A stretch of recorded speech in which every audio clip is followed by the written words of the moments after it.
নবীর একজন সাহাবী ছিলেন সালাবাতুল আনসারী রাদিয়াল্লাহু তাআলা আনহু। আল্লাহর নবী যে মক্কা থেকে যখন নাকি মদিনায় হিজরত করে চলে গেলেন, মদিনার যারা ছিল তাদেরকে বলা হয় আনসার সাহাবী, আর যারা মক্কা ছেড়ে মদিনায় গেছে তাদেরকে বলা হয় মুহাজির। আল্লাহর নবী যে বিশ্ব নবী রাহমাতুল লিল আলামিন মদিনায় সাহাবায়ে কেরাম যাওয়ার পর মুহাজির সাহাবীগণদেরকে আনসার সাহাবীগণের মধ্যে ভ্রাতৃত্ব করে দিতেন। যার এক ভাই থাকতো আর এক ভাই মিলাইয়া দুই ভাই বানায় দিতেন। নবীর সাহাবী সালাবাতুল আনসারী ওনার সঙ্গে ভ্রাতৃত্ব করে দিল সাইয়্যিদ ইবনে আব্দুর রহমান রাদিয়াল্লাহু তাআলা আনহুকে। আল্লাহর নবী বিশ্ব নবী রাহমাতুল লিল আলামিন যুদ্ধের ময়দানে যাবেন, রাহমাতুল লিল আলামিন তাবুকের যুদ্ধে যাবেন। সাইয়্যিদ ইবনে আব্দুর রহমানকে বলেন, ও সাইয়্যিদ ইবনে আব্দুর রহমান, চলো আমরা তাবুকের যুদ্ধের ময়দানে যাব। সাইয়্যিদ ইবনে আব্দুর রহমান তার ভাই সালাবাতুল আনসারী রাদিয়াল্লাহু তাআলা আনহুকে তার পরিবারের দায়িত্ব দিয়ে গেলেন। বিবির দায়িত্ব, ছেলেমেয়ের সম্পূর্ণ দায়িত্ব সাইয়্যিদ ইবনে আব্দুর রহমানকে দিয়ে গেলেন, সালাবাতুল আনসারীকে দিয়ে গেলেন। সালাবাতুল আনসারীকে আবার শয়তান ধোঁকা দেয়, ও সালাবাতুল আনসারী শোনো রে, তোমার ভাই সাইয়্যিদ ইবনে আব্দুর রহমানের বিবি বড় সুন্দরী রূপসী। সালাবা, তুমি সাইয়্যিদ ইবনে আব্দুর রহমানের বিবির সঙ্গে তুমি কি করো, কখনো লিপ্ত হয়ে যাও। সালাবাতুল আনসারী রাদিয়াল্লাহু তাআলা আনহু যখন নাকি সাইয়্যিদ ইবনে আব্দুর রহমানের বিবির রুমের মধ্যে গেল, যাইয়া দেখে এমন সুন্দরী রূপসী দেখা সাইয়্যিদ ইবনে আব্দুর রহমানের বিবিকে দেখা সালাবাতুল আনসারী নিজেকে কন্ট্রোল করতে পারলেন না। যেই মাত্র উনি যেই হাত মোবারকে ধরলেন, এমনিতে সাইয়্যিদের বিবি ডাকতে কই, সালাবাতুল আনসারী তুমি শয়তানের ধোঁকায় পড়িয়া আজ আমার হাতের মধ্যে ধরেছ, তোমার কি জাহান্নামের কথা মনে হয় না? তোমার ভিতরে কি আল্লাহর ভয় নাই? পরিন কিয়ামতের ময়দানে যখন নাকি হাজির হয়ে যাইবা, সালাবাতুল আনসারী তুমি ওই কঠিন কিয়ামতের ময়দানে কি জবাব তুমি দিবা? তোমার ভাই সাইয়্যিদ ইবনে আব্দুর রহমান আমাকে তোমার কাছে আমানত দিয়ে গেছে, যদি কঠিন কিয়ামতের ময়দানে মহান আল্লাহ রাব্বুল আলামিন তোমার কাছে জবাব চাই, তুমি কি জবাব দিবা? সালাবাতুল আনসারী রাদিয়াল্লাহু তাআলা এর ভিতরে আবার আল্লাহর ভয় ঢুকে গেল। উনি পাহাড়ের মধ্যে চলে গেলেন। মালিক, আল্লাহ ভুল করে ফেলেছি, অন্যায় করে ফেলেছি, প্রভু গো আমাকে আপনি ক্ষমা করে দিন। ওইদিকে তাবুকের যুদ্ধ থেকে সাইয়্যিদ ইবনে আব্দুর রহমান রাদিয়াল্লাহু তাআলা আনহু যখন নাকি বাসায় আসলেন, বিবির কাছ থেকে সমস্ত ঘটনা যখন নাকি শুনলেন, তার ভাই সালাবাতুল আনসারী রাদিয়াল্লাহু তাআলা আনহু তার সঙ্গে এই ধরনের কাজ করেছে, এবার সে পাহাড়ে চলে গেছে। সাইয়্যিদ ইবনে আব্দুর রহমান বুঝতে পারলেন যে আমার ভাই এটা ইচ্ছা করে করে নাই, শয়তানের ধোঁকায় পড়ে করেছে। সাইয়্যিদ ইবনে আব্দুর রহমান পাহাড়ে যাইয়া দেখে সালাবাতুল আনসারী কান্না জড়িত অবস্থায় আল্লাহর কাছে তওবা করে ডাক দে, কই ভাই সালাবা, আয় রে ভাই, আয় তোর গুনার জন্য আল্লাহর কাছে তওবা করবি, মহান আল্লাহ রাব্বুল আলামিন তোমাকে ক্ষমা করবে। সালাবাতুল আনসারী ডাক দে, কও ভাই সাইয়্যিদ, যেই পর্যন্ত মহান আল্লাহ আমি সালাবাতুল আনসারীকে ক্ষমা করবে না, আমি সালাবাতুল আনসারী আমার এই তারার মদিনার মানুষকে দেখাবো না। অনেক পীড়াপিড়ির পর সালাবাতুল আনসারী ডাক দেখে, ভাই সাইয়্যিদ, আমাকে যদি নিতে হয় আমার পার মধ্যে রশি বাইদা, হাতের মধ্যে রশি বাইদা, অপমানিত গোলামের মতন আমাকে নিতে হবে। বাধ্য হইয়া সাইয়্যিদ ইবনে আব্দুর রহমান সালাবাতুল আনসারীর পা মুবারকে, হাত মুবারকে রশি বাইদা অপমানিত গোলামের মতন এবার যখন নাকি টাইনে নেয় সালামাতুল আনসারী ডাক দেখো, হ্যাঁ ভাই সাইদ, আমাকে মদিনায় নেওয়ার আগে সর্বপ্রথম আমার নবীর সাহাবী হযরত আবু বকরের দরবারে আমাকে নিয়ে যাইবা। আবু বকরের দরবারে নিয়ে যাইবা। আমি আবু বকরকে জিজ্ঞেস করবো আমার মতন গুনাহগারকে মহান আল্লাহ রাব্বুল আলামিন ক্ষমা করবেন কিনা। আবু বকরের বাড়িতে যাওয়ার পরে সালামাতুল আনসারী ডাক দেখে, আবু বকর, আমি এত পরিমাণে অপরাধ করে ফেলেছি, আমি গুনাহ করে ফেলেছি, আমার এই অপরাধটা কি আল্লাহ রাব্বুল আলামিন ক্ষমা করবেন কিনা। হযরত আবু বকর রাদিয়াল্লাহু তাআলা ডাক দেখো, ও সালামাতুল আনসারী, তোমার মতন অপরাধ থেকে মহান আল্লাহ ক্ষমা করবেন কিনা আমি জানি না সালামারে, কিন্তু তোমার মতন অপরাধের জায়গা আমি আবু বকরের বাড়িতে নাই। সালামাতুল আনসারী এবার তার ভাই সাইদ ইবনে আব্দুর রহমানকে বলে, সাইদ, আবু বকর আমারে তাড়ায় দিতে পারে, আমাকে নিয়ে যাও হযরত ওমরের দরবারে। হযরত ওমরের দরবারে নেওয়া হলো। আমি অন্যায় করে ফেলেছি, অপরাধ করে ফেলেছি, ওমর আমার মতন গুনাহগার কি মহান আল্লাহ রাব্বুল আলামিন ক্ষমা করবেন কিনা। ওমর রাদিয়াল্লাহু তাআলা ডাক দেখো, রে সালাবা, ক্ষমা আল্লাহ করবেন কিনা আমি জানি না, তবে সালাবা শোনো, তোমার মতন অপরাধের জায়গা আমি ওমরের দরবারে নাই। সালামাতুল আনসারী ডাক দিয়ে কই, সাইদ, আমাকে এবার নিয়ে চলো হযরত আলীর দরবারে। আলীর দরবারে যাওয়ার পরে আলী একই কথা বলল, রে সালামা, তোমার মতন অপরাধীকে আল্লাহ ক্ষমা করবেন কিনা আমি জানি না, তবে তোমার মতন অপরাধের জায়গা আমি আলীর দরবারে নাই। এবার সালামাতুল আনসারী তার ভাই সাইদ ইবনে আব্দুর রহমানকে ডাক দিয়ে বলেন, রে সাইদ ইবনে আব্দুর রহমান, আমাকে আবু বকর বিদায় করতে পারে, ওমর বিদায় করতে পারে, আলী বিদায় করতে পারে, আমার বিশ্বাস রাহমাতুল লিল আলামিন দয়াল নবী মায়ার নবী মুহাম্মদুর রাসূলুল্লাহ কোনদিন আমাকে বিদায় করবে না। রে সাইদ ইবনে আব্দুর রহমান, আমাকে নিয়ে চলো হযরত রাসূলের দরবারে। নবী যদি আমাকে বলে আমার মতন অপরাধকে ক্ষমা করা যাবে না, আমি নৈরাশ হয়ে যাব। এবার নবীজিকে নিয়ে নবীজির কাছে নেওয়া হলো সাইদ ইবনে আব্দুর রহমান সালাওয়াতুল আনসারীকে। ওগো আল্লাহর নবী, আমি এমন অপরাধ করে ফেলেছি, আমার মতন গুনাহগারকে কি মহান আল্লাহ রাব্বুল আলামিন ক্ষমা করবেন কিনা। আল্লাহ রাব্বুল আলামিন ডাক দেখো, রে সালাবা, তোমার মতন গুনাহগারকে আল্লাহ ক্ষমা করবেন কিনা আমি জানি না, তবে সালামাতুল আনসারী, তোমার মতন অপরাধীর জায়গা আমি বিশ্ব নবীর দরবারে নাই। এবার সালামাতুল আনসারী তার ভাই সাইদ ইবনে আব্দুর রহমানকে ডাক ডাকা, হ্যাঁ সাইদ ইবনে আব্দুর রহমান, আমি প্রথমে ভেবেছিলাম হয়তো নবীজিকে না জানাইয়া আমি আমার অপরাধের নৈরাশ করতে পারি, নিরাশা যেন করতে পারি। আবু বকর বিদায় করে দিল, ওমর বিদায় করে দিল, আলী বিদায় করে দিল, শেষ বড় ছিল রাহমাতুল লিল আলামিন মনে হয় বিদায় করে দিবেন না।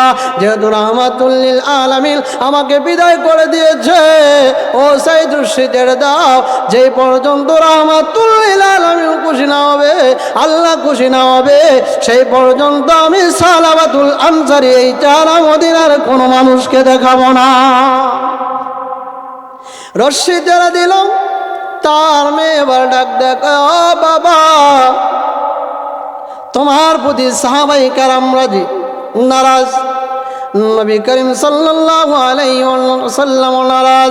আব্বা গো শুনো, তুমি যদি সাহাবায়ে কেরাম যদি তোমার প্রতি খুশি না হয়, রাহমাতুল লিল আলামিন যদি খুশি না হয়, মহান আল্লাহ যদি খুশি না হয়, তোমার মতন পুরুষকে আমি কোনোদিন আব্বা বলে রাখবো না। সালামাতুল আনসারী আবার জঙ্গলায় চলে গেল, পাহাড়ি অঞ্চলে। সালামাতুল আনসারী পাহাড়ি অঞ্চলে যাইয়া আবার কান্না কণ্ঠে কান্না করে, প্রভু, এমন কি অপরাধ করলাম সাহাবায়ে কেরাম তাড়ায়া দিল, বিশ্বনবী তাড়ায়া দিল, আমার অপরাধের কারণে আমার মেয়ে পর্যন্ত আমাকে ঘৃণা করে, মালিক আমরা দেখেছি ছোটবেলায় যখন নাকি অপরাধ করে মার কাছে যাইয়া ক্ষমা চাইতাম, মা দুঃখিনী আমাদেরকে ক্ষমা করে দিতেন। আল্লাহ আপনি তো বলেছেন 100 ভাগ মায়ের মধ্যে 1 ভাগ মায়া আপনি তাম পৃথিবীকুল সৃষ্টিকুলকে দিলেন, এর মধ্যে থেকে 1 ভাগ মায়া থেকে মা জাতিকে দিলেন। মা যদি সামান্য মায়া থাকার কারণে তার সন্তানকে ক্ষমা করে দেয়, প্রভু আমি গুনাহগার, তোমার নাম গফফার, তোমার এই বান্দাকে কি তুমি ক্ষমা করতে পারো না?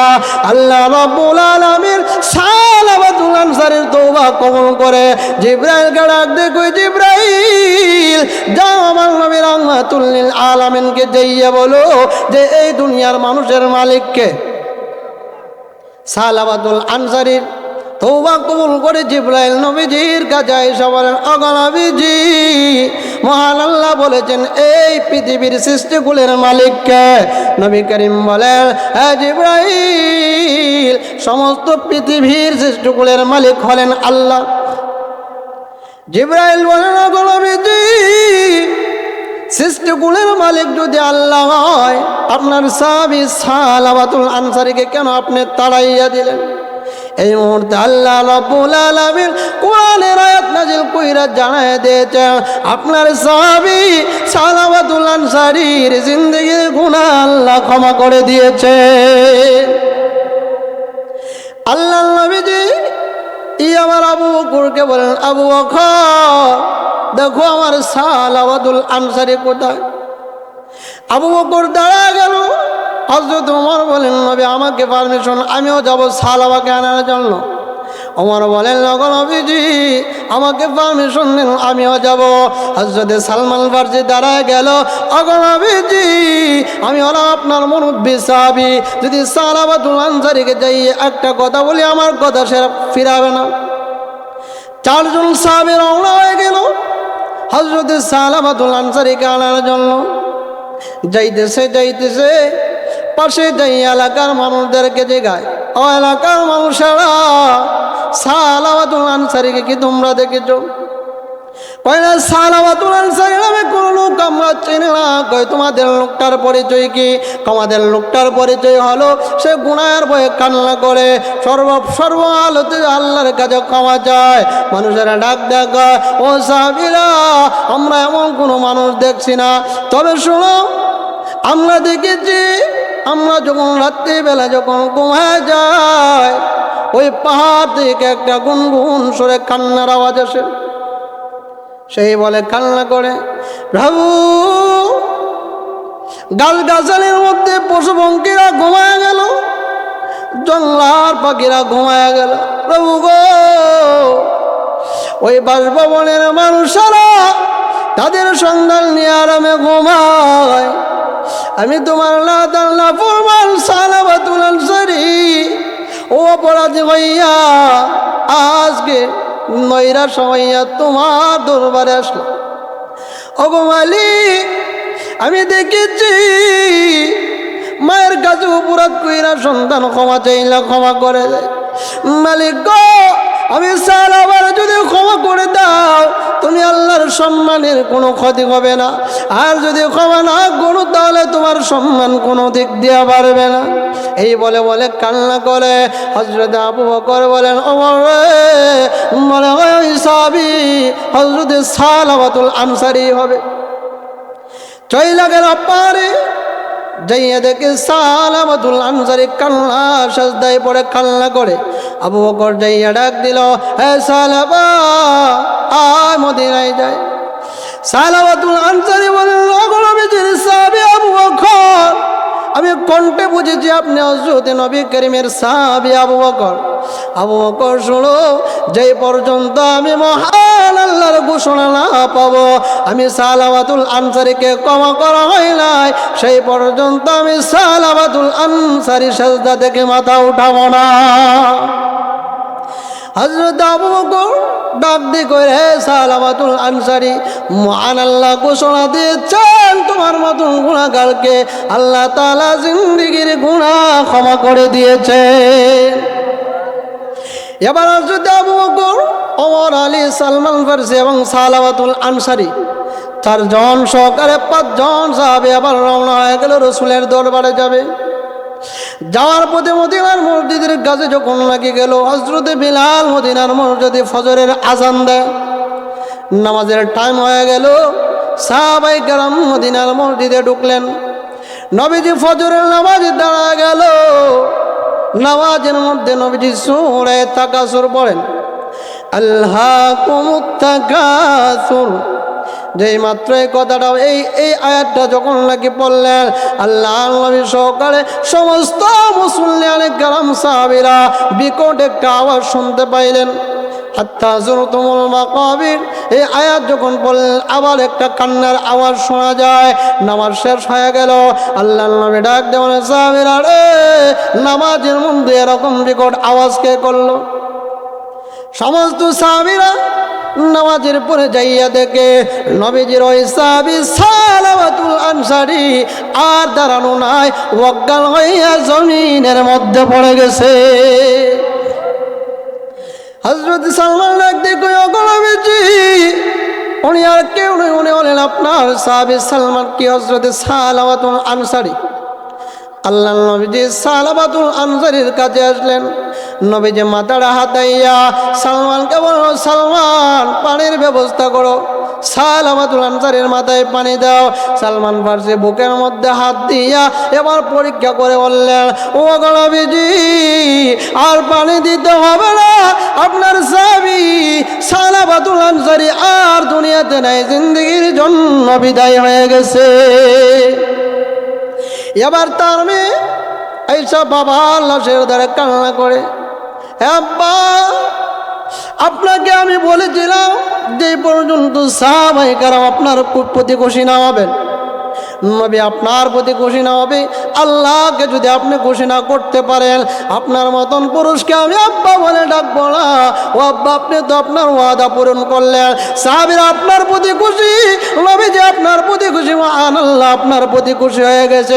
আব্বা গো, কিন্তু আমি মেয়েতে আপনার মতন আব্বারা হারাইলাম, আমি আজ থেকে কাকে আব্বা বলে ডাকবো? আল্লাহ নবী ডাক দিয়ে কই, মা গো, তুমি আর এই কথাটা বললে আমি নবীজির চোখ দিয়ে পানি বের করিও না। আল্লাহ নবী ডাক দেখো, ও মা, যদিও তোমার বাবা সালাবাতুল আনসারী দুনিয়ায় নাই, আমি নবীজি তো দুনিয়ায় আসি না গো। শোনো, আজ থেকে বাকি জিন্দেগির জন্য আমি বিশ্ব নবীজি তোমার বাবা হয়ে গেলাম। আল্লাহ নবীজি বিশ্ব নবী রাহমাতুল লিল আলামিন সাহাবীদেরকে বললেন, ও সাহাবীরা, সালাবাতুল আনসারীর গোসলের ব্যবস্থা করো। আমি বিশ্ব নবীজি নিজে গোসল করাবো, নিজে কাপড় পরাবো, আমি নবীজি নিজে জানাজার নামাজ পড়াবো।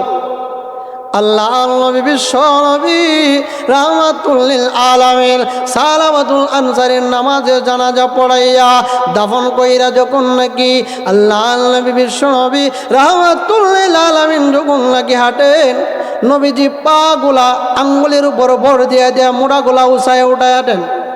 মাঝে মধ্যে পায়ের মধ্যে যদি কিছু হয় গোড়ালির মধ্যে, আমরা কি করি, আঙ্গুলে ভর দিয়ে দিয়ে হাঁটি। নবীর সাহাবী হযরত ওমর আল্লাহ নবীজিকে বলেন, ওগো নবীজি, আপনার পায়ে কি হইল? আপনি পা মোবারক এইভাবে উঁচায় উঁচায় হাঁটতেছেন।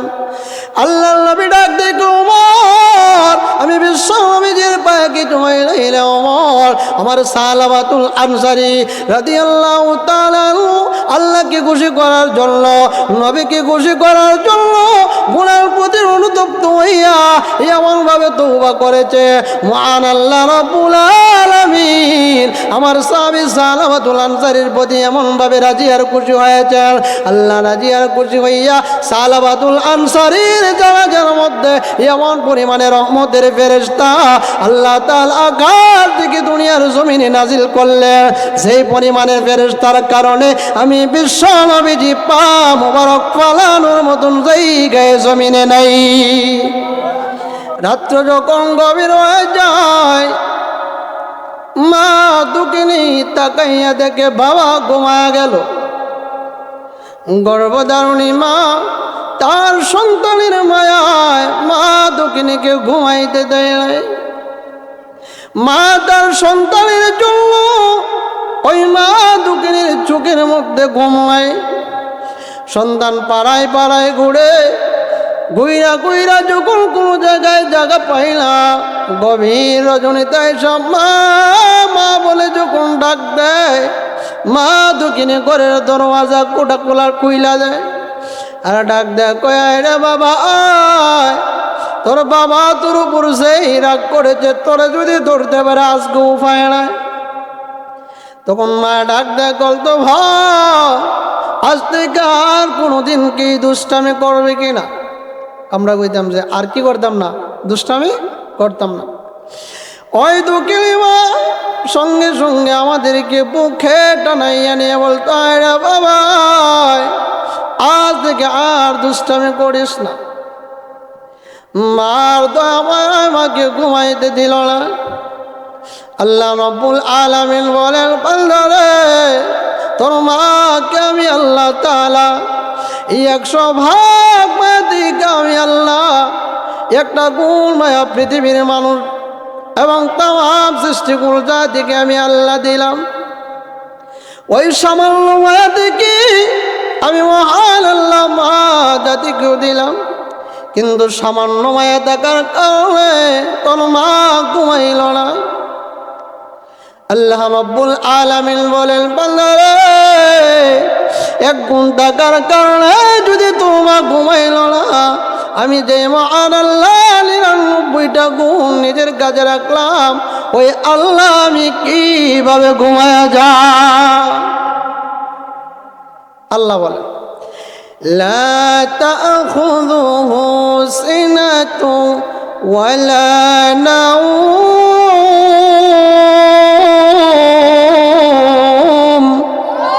আল্লাহ বলেন, বান্দা আমি আল্লাহ তাআলা 24টা ঘন্টার ভিতরে 1টা সেকেন্ডও ঘুমাই না। আমি আল্লাহ তাআলার তন্দ্রা নাই, আমি আল্লাহ তাআলার ঘুম নাই। আল্লাহ বলেন, বান্দা রে কিন্তু কোনদিন তো তুই জিজ্ঞেস করলি না, হ্যাঁ মহান আল্লাহ আপনি কোন কারণে ঘুমান নাই? আল্লাহ ডাকতে কই, বান্দা আমি মহান আল্লাহ যে ঘুমিয়ে যাব, তোর মারে আমি আল্লাহ 100 ভাগ মায়া থেকে মাত্র 1% মায়া থেকে আমি ভাগ করে দিলাম। এই মায়া থাকার কারণে তোর মা ঘুমাইল না, আর আমি মহান আল্লাহ 99 গুণ মায়া রাখলাম। বান্দা আমি মহান আল্লাহ যদি তোর রক্ষণাবেক্ষক হইয়া, আমি তোর মালিক হইয়া আমি আল্লাহ যদি ঘুমাইয়া যাই, আর তুই বান্দা রাতের শিয়ার নিশিতে যে কোনো মুহূর্তে বিপদের সম্মুখীন হইয়া যদি আমি আল্লাহ আল্লাহ বইলা ডাক দেস, আমি আল্লাহ যদি ঘুমাইয়া যাই, ও বান্দা তো ডাকে কে সাড়া দেবে? আমি মহান আল্লাহ রাব্বুল আলামিন 24 ঘন্টা রক্ষণাবেক্ষণ করার জন্য, তোর ডাকে সাড়া দেওয়ার জন্য আমি আল্লাহ 24 ঘন্টার ভিতরে 1টা সেকেন্ডও ঘুমাই না। তাহলে আমার আল্লাহ দয়ালু কিনা? কি বলেন? আল্লাহ পাক রব্বুল আলামিন বলেন, বান্দা রে আমি মহান আল্লাহ এমন দয়ালু, ও বান্দা গুনাহ করছো, কিন্তু গুনার প্রতি তুমি লজ্জিত হইয়া যদি আমি আল্লাহর আল্লাহ বইলা ডাক দাও, আমি মহান আল্লাহ তোমার ডাককে কবুল করে জিন্দেগির গুনাহ ক্ষমা করে দেব। আজকের এই মাহফিল প্রতাপপুরে যুব সংঘের মাহফিল কোন কারণে দেওয়া হলো? যেন আমাদের ঈমান আমলগুলা সহি হয়, আমরা আর গুনাহগুলা যেন মাফ করাইতে পারি, এই জন্য আজকের মাহফিলটা দেওয়া হলো।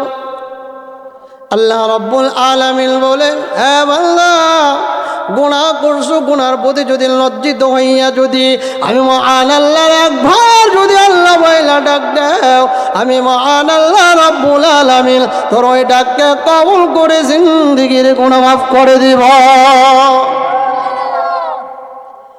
আমরা কি গুনাহ করলাম? নবীজির সাহাবায়ে কেরাম বড় বড় গুনাহ করে ফেলেছেন, গুনার প্রতি অনুতপ্ত হইয়া আল্লাহর কাছে ক্ষমা চাইছেন। মহান আল্লাহ এমনভাবে মাফ করলেন, এমনভাবে মাফ করেছেন ওই সাহাবীর জানাজার মধ্যে আকাশ থেকে আল্লাহর তৈরি ফেরেশতা নাজিল হয়েছে। আল্লাহ ডাক কবুল করছেন কিনা কি বলেন? আমরা ডাকলে মনে কবুল করতো না, কি বলেন? করবে কিনা? আমরা ডাকলে কবুল করবে কিনা?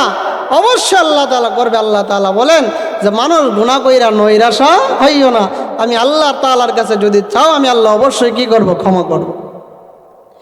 শুধু তা নয়, আল্লাহ রাব্বুল আলামিন বলেন কোন বান্দা যদি অনিচ্ছাকৃতভাবে যদি আমি আল্লাহকে যদি আল্লাহ বইলা ডাক দেয়, আমি মহান আল্লাহ তার ডাকও কবুল করে নেই।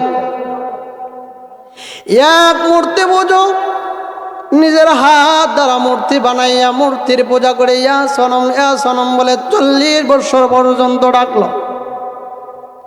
আপনারা বলেন তো, যারা ইয়া সনম মূর্তি বানাইয়া সনম রে ডাকে, সনম কোনোদিন জবাব দেয় কিনা? কি বলেন? দেয়? ডেরে নিজের হাত দিয়ে বানায়। কি দিয়ে বানায়? মাটি দিয়ে বানায়। বানাইয়া রং রং কইরা এই কল্লাটার মধ্যে কি দিয়ে কিছু বন্টন দিয়ে বানায়, আর পিছন দিয়ে একটা কি লাগায়? বরাক একটা বাঁশ লাগায়। দুনিয়ার জগতে এত বড় বাঁশ, আগের যে কত বড় বাঁশ পড়বো আল্লাহ ভালো করে জানেন। এরপরে এটারে রং টং করাইয়া কি করে? ইচ্ছা মতন এটার পূজা করে। সামনে নিয়ে দেয় কি? বিভিন্ন ধরনের ফল, এরপরে মিষ্টি, বেদানা, আনারস, বিভিন্ন কিছু নিয়ে দেয়। তা আপনারা বলেন তো, হ্যাঁ কি খাইতে পারে? হ্যাঁ, এটা খায় কেটা? খাইলো বাথরুমের কালা কালা মাছিটি আছে না, এই মাছিটিয়ে খায়। হ্যাঁ দেখবেন তো আয়ে বোন কইরা বসে, বোন। হ্যাঁ বুঝাই তো চায় যে তুই ফাললে ফিরা, তুই ফাললে কি বোন কইরা যে ডাক দেয়, কি কয়া যে ফাললে তুই ফিরা। এই কালা মাছে ইচ্ছা মতনে খাইয়া যাওয়ার সময় আবার কয় বোন। এখন বোঝাইতে চাইতেছে, কিরে আমি যে তোর সামনের সব কিছু খাইয়া চাইতেছি গা, তুই যে আমার ফিরাই দিলে না, তুই কি খুদা না হুদা? আপনারা কি বলেন, খুদা না হুদা? হুদা। 3 দিন পর্যন্ত এইভাবে পূজা টুজা কইরা এরপরে লইয়া যায় কোনো 3 দিন পরে না, ও নদীর পারে নিয়া লম্বা বাঁশ লইয়া বাইরাইয়া এরপরে পাউডার করে নদীর মধ্যে ফেলা।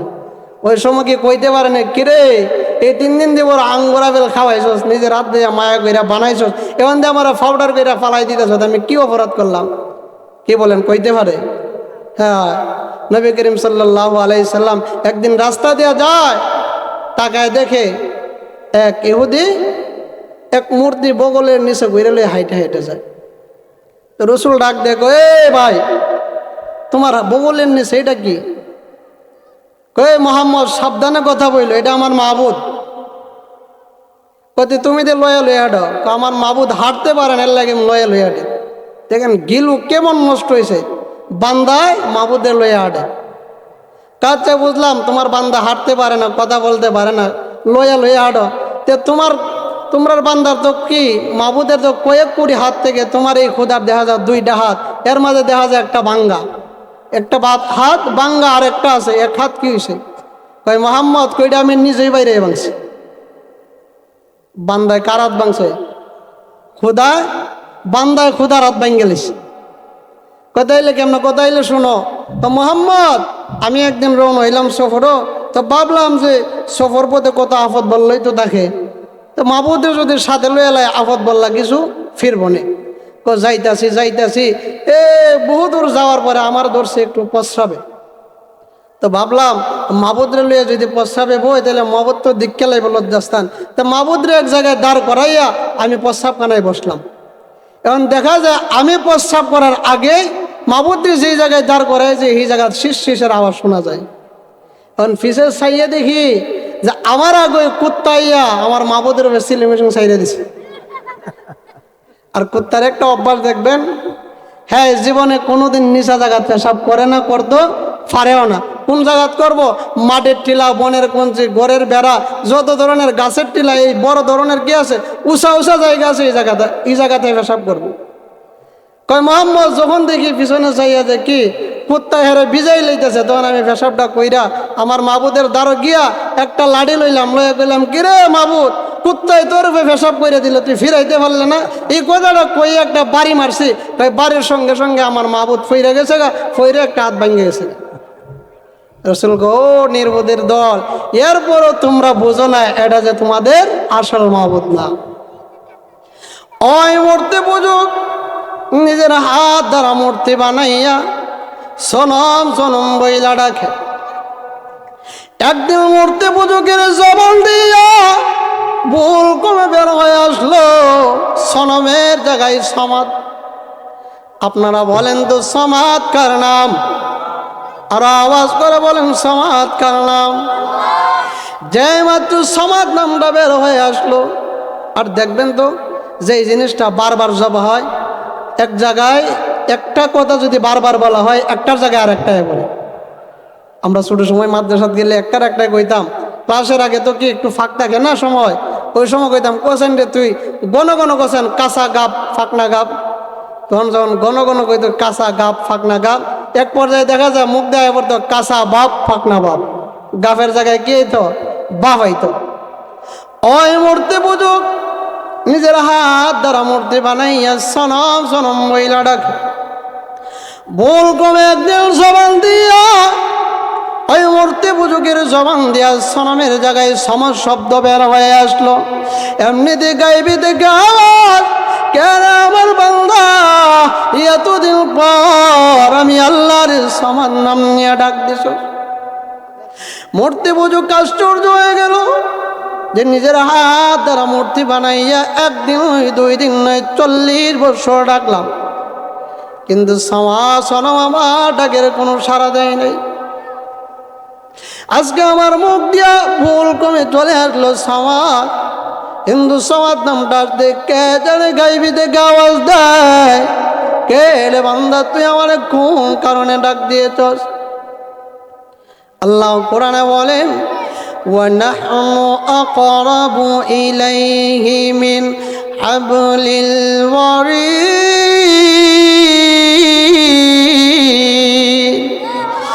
আল্লাহ রাব্বুল আলামিন বলেন, আরে বান্দা আমি আল্লাহ তোর কত কাজে জানোস নি? বান্দা রে তোর গাড়ে যে একটা ষাঁড় আছে, ওই রোগটা যত নিকটে আমি মহান আল্লাহ এর চাইতে বেশি নিকটে। আলোচনা ভাই শেষের দিকে এখন এসে স্যার, শুরু দিয়ে বলছিলাম সালাই রেডি করে দেওয়া। মহান আল্লাহ রাব্বুল আলামিন বলেন যে আমি আল্লাহর শাহরগের চাইতে বেশি নিকটে। যেই মাত্র সনম এর পরিবর্তে সমর ডাকার পরে জবাব আসলো। এবার মূর্তি পূজক চিন্তা করে রে 40 বছর যেই সনমরে ডাকলাম, একদিন সনমের পক্ষ থেকে আমি জবাব পাইলাম না। আজকে বল কবে আমার জবান দিয়া সমান্তর হয়ে আসলো। এমনিতে গাইবিতে গাছ বললো রে তোর কি প্রয়োজন আমার কাছে বল, আজ আমি সমাজের পরিচয় জানতে হবে। লোক বের হয়ে গেল রাস্তায়, রাস্তায় যারা পায় তারে জিজ্ঞেস করে, ভাই সমাজের পরিচয়টা জানতে চাই সমাজকে। সারাদিন রাস্তায় করল, সমাজের কোনো পরিচয় পাইল না।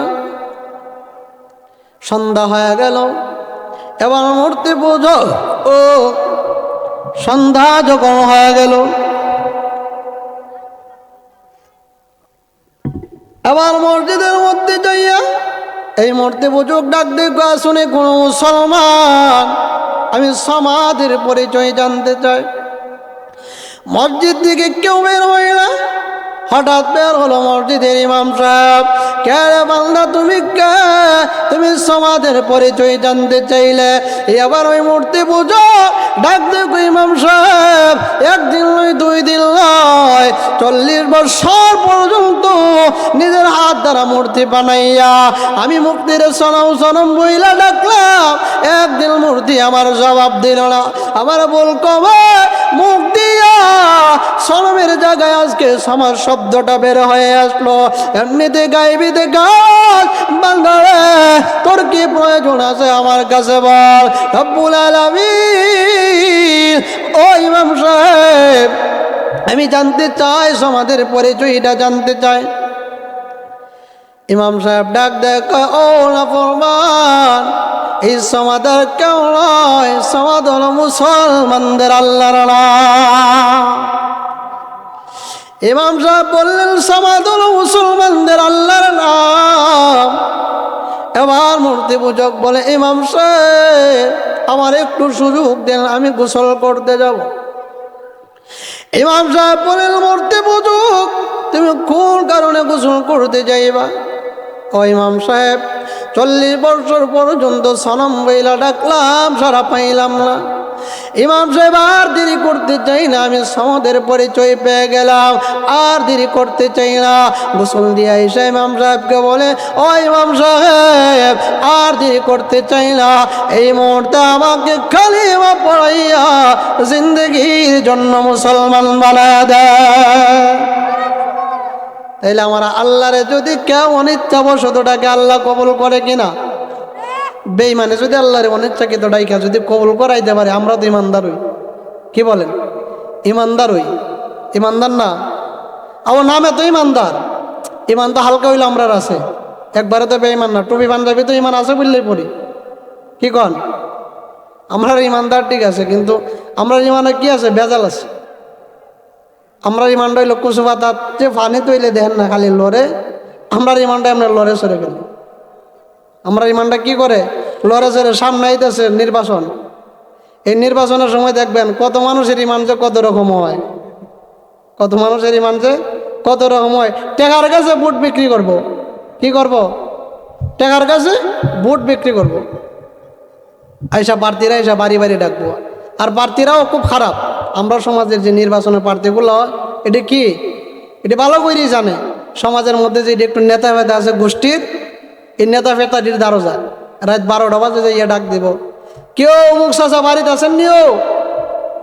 কই কেডাও? আমি ছাতা মার্কার শমশের আলী। ছাতা মার্কার শমশের আলী। কই ভাতিজা কি? কই চাচা আমি তো দাঁড়াইছিলাম চেয়ারম্যানের, এখন তো তোমার কাছে আওয়া লাগে। কই ভাতিজা তোমার মতন লোকের কি আমরা সমাজে প্রতিনিধি দরকার আছে। বাবারে তোমারই তো আমরা ভোট দিতাম, আমরা গোষ্ঠীরা পঞ্চায়েত করছি, তোমার মতন লোক হয়ে দরকার। কিন্তু বাবা এই যে আমরা পোলা ভান্ডি আছে না, এটি কিন্তু কথাবার্তা বেশি শুনে না। এটিরে কিছু সিন্নি চালা না দিলে কি হয় না, এটিরে জাগাত রাখুন যায় না। সাদা মার্কার প্রার্থী 5,000 টাকা আত দিয়া কই চাচা এটিরে গোড়াগার এটিরে এই টাকাটি দেওয়া লাগেন। 5,000 রাখছে। কয়টা বাজে? 12টা বাজে। রাত যখন 2টা হয়েছে, এমনি এসে কলসি মার্কার বেটা কই চাচা বাড়িতে আছেন নিও? কই কেডাও? আমি হইলাম মরম আলী, কলসি মার্কা। আরে ভাতিজা তোমার মতন প্রতিনিধি আমরা দেশের দরকার, তোমার মতন লোককে আমরা চাইতেছি প্রতিনিধি বানাইতাম, চেয়ারম্যান বানাইতাম। ওই ভাতিজা আমরা তো সাইডে হই, আমরা যে কিছু ফুলা বান্ডি আছে এটা কি করে না, কথাবার্তা বলে না। এটার যদি কিছু সিন্নি চালানা দেয়, এটার কথাত রাখতে পারে না। ওই কলসি মার্কা দেওয়া গেল আরো 5,000। কইটি নিয়ে দিয়েন, এই ফুলা বান্ডিরে দিয়েন, এটি কিছু খাইব না। রাত যখন 4টা হয়েছে, এমনি হয়েছে চেয়ার মার্কার বেটা কই চাচা বাড়িতে আছেন নিও? বাতিজা আছে, হ্যাঁ তোমার মতন প্রতিনিধি আমরা দরকার। কইয়া বাবা ফুলাবান্ডিরে তো বুঝ দিতে পারি না, কইটা কিছু সিন্নি চালা দেওয়ান লাগে। হ্যাঁ হেওয়া দিয়ে গেল আরো 5,000। কয় হাজার হয়েছে? 15,000। 15,000 লইয়া হ্যাঁ একটাইতে 15,000 কামাইছে নির্বাচনের দিন। কয় কি জানেন নি? কয় ফুলাফান কয় বুট যার এমন চাই হেরে দিস দরবার যেন আমরা এলাকাত নাই। বুট যারে মন ধরে হেরে দিস দরবার যেন আমরা এলাকা নাই। আমরা ইমান হয়েছে কুসু পাতার ইমান। কি পাতার ইমান? কুসু পাতার ইমান।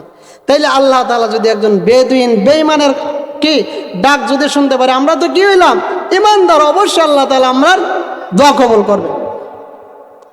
এই গুনাহ যদি দুনিয়ার জগতে তাইগা যদি ক্ষমা করাইয়া না যাইতে পারে, পরে কিয়ামতের ময়দানে যে ময়দানটা ভয়ঙ্কর হয়ে যাবে, আল্লাহ নবীজি বলে পরে কিয়ামতের মাঠে অর্ধ হাত উপরে থাকবে সূর্য। মানুষগুলা ইয়া নফসি নবী উম্মতেরা সবাই ইয়া নফসি বলবে। আল্লাহ রাব্বুল আলামিন সমস্ত নবীরা যখন ইয়া নাফসি বলবেন, মূসা নবীর কাছে যাবে, আদম নবীর কাছে যাবে। আদম নবী বলবে আমার কাছে সম্ভব না, তোমরা যাও ঈসা নবীজির কাছে। ঈসা নবী যখন যাবে, ঈসা নবী বলবে আমার কাছে সম্ভব না, তবে আমি তোমাদেরকে তাড়াইয়া দিব না, তোমরা যাও নবী মুহাম্মদুর রাসূলুল্লাহর কাছে। ওই কঠিন কিয়ামতের ময়দানে একমাত্র আমার আপনার নবী বিশ্ব নবী রাহমাতুল লিল আলামিন রব্বি হাবলি উম্মতি বলে বলে ডাকবেন। যেই মাত্র নাকি নবীজি এই বলে কান্না করবেন, আল্লাহ রাব্বুল আলামিন ডাক দিয়ে বলবেন, নবী গো, আমি মহান আল্লাহ দুনিয়ার জগতে আপনাকে কম কাঁদাই নাই, তাইবের ময়দানে কাঁদাইলাম, উহুদে কাঁদাইলাম। ও নবীজি, এই জগৎটা আপনার কান্নার নয়। আল্লাহর নবী বললেন, প্রভু জানলাম যেইভাবে আমার উম্মতের প্রতি আসতেছে, আমার উম্মতের মনে হয় আর রক্ষা হবে না। আল্লাহ রাব্বুল আলামিন ওই কঠিন কিয়ামতের ময়দানে এক মুষ্টি পানি দিয়া নবীজির কাছে দিয়া বলবেন, ও নবীজি, ওই পানিটা আপনি জাহান্নামের দিকে ছিটাইয়া দেন। আল্লাহ নবীজি যখন এই পানিটা যখন নাকি ছিটাইয়া দিবে, জাহান্নাম পিছনের দিকে দৌড়তে আরম্ভ করবে। নবীজি ডাক দিয়ে বলবেন, প্রভু যেই জাহান্নামকে কোটি কোটি ফেরেশতারা ধরে রাখতে পারে নাই, ওই জাহান্নামকে সামান্য পানির ছিটার মাধ্যমে জাহান্নাম পিছনের দিকে দৌড় মাইরা দিল। প্রভু গো, এটা কোন নদীর পানি? এটা কি হাউজে কাউসারের পানি কিনা? আল্লাহ রাব্বুল আলামিন ওই কঠিন কিয়ামতের ময়দানে আমার আপনার নবীকে বলবেন, ও নবীজি, এটা কোনো নদীর পানি নয়, এটা সাগরের পানি নয়, এটা হাউজে কাউসারের পানি নয়, এটা হলো ওই পানি আপনার যে সমস্ত উম্মতেরা, আমার যে সমস্ত বান্দারা দুনিয়ার জগতে তাইকা গুনাহ করার পরে গুনার প্রতি অনুতপ্ত হইয়া লজ্জিত হইয়া শেষ রাতে আমি আল্লাহ বইলা ডাক দিয়া চোখের পানিগুলা ফালাইছিল, আমি মহান রব্বুল আলামিন ওই পানিগুলারে রাখছি। ওই পানিগুলার এত পরিমাণ ক্ষমতা যে জাহান্নামকে কোটি কোটি ফেরেশতারা ধরে রাখতে পারে নাই। ওই চোখের পানি দ্বারা ওই জাহান্নামকে ফিরানো সম্ভব হয়েছে। জগতে তাইকা গুনার প্রতি অনুতপ্ত হইয়া চোখের পানি ফালাইলে দাম আছে না নাই? কি বলেন? আজকের মাহফিল কি সারাদিন রাত মাহফিল শুন না? সবাই এমনভাবে ঘুমাইবেন কেউ যেন ফজরের নামাজ না পড়তে পারেন। কি বলেন? মাহফিল পড়া সার্থক হইব না? ফজরের নামাজ পড়তে হইব। মাহফিল কে লেগে দেয়? আমরা ইমান আমল যেন কি হয়, সহি হয়, কিন্তু আমরা মাহফিলের পরে দেখা যায় অ্যাকশন না করে রিয়াকশন করে। অ্যাকশন না করে কি করে? রিয়াকশন করে। ওয়াজের আগের দিন দেখা যায় মসজিদে 2 কাতার ফজর রক্ত, আর যেদিন ওয়াজ ওই দিন দেখা যায় আধা কাতার হয় না। তাইলে ওয়াজে কি অ্যাকশন করছে না রিয়াকশন করছে? হ্যাঁ, রিয়াকশন করছে। তাইলে যারা এই জায়গায় আসছেন আপনারাও যেন রিয়াকশন না করে, যারা কমপক্ষে ওয়াজ শুনতেছেন এমনভাবে শুনবেন ইমান আমল যেন সহি হয়, ফজরের নামাজও যেন কি থাকে, ঠিক থাকে। হুজুর আইসা পড়ছেন, সুন্দর আলোচনা করেন,